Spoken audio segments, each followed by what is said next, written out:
Passiamo ora al tema della sanità andando all'ospedale di Jesolo, dove in questi giorni l'associazione Volontari Ospedalieri ha effettuato una donazione per migliorare la degenza dei pazienti lungodegenti. C'era per noi Mauro Zanutto. Da oggi i degenti della lungodegenza all'ospedale di Jesolo possono usufruire di una televisione. Sono 13 televisori in 13 stanze ed il merito va all'associazione Volontari Ospedalieri, l'associazione Ave di Jesolo, che ha effettuato questa donazione. Presidente, allora.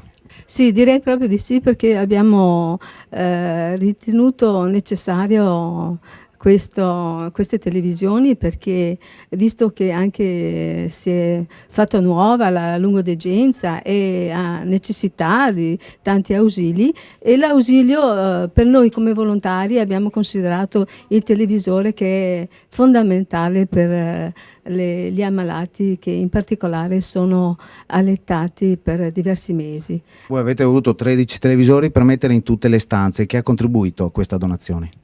Allora, ha contribuito il comune di Jesolo, l'associazione albergatori, dunque un gruppo di panificatori di Jesolo, che detti Pistol, diciamo, che desidero di nominarli.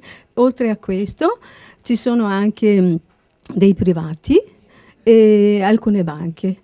Quindi diciamo la cittadina, io ringrazio la cittadina e i cittadini di Jesolo, un po' tutte le categorie, insomma in grossa parte quelli che hanno potuto contribuire a questo. Per questa occasione non è mancato neanche il direttore generale dell'US10 qui presente. Direttore, un valore aggiunto all'ospedale di Jesolo, si può dire? Ma certamente sì, va a coronare un reparto che è già, direi, molto funzionale, moderno, attrezzato. Oggi abbiamo visto anche in funzione i nuovi sollevatori, per cui un reparto davvero straordinariamente ben attrezzato, nuovo, e i televisori andranno a migliorare il comfort e anche la qualità della degenza.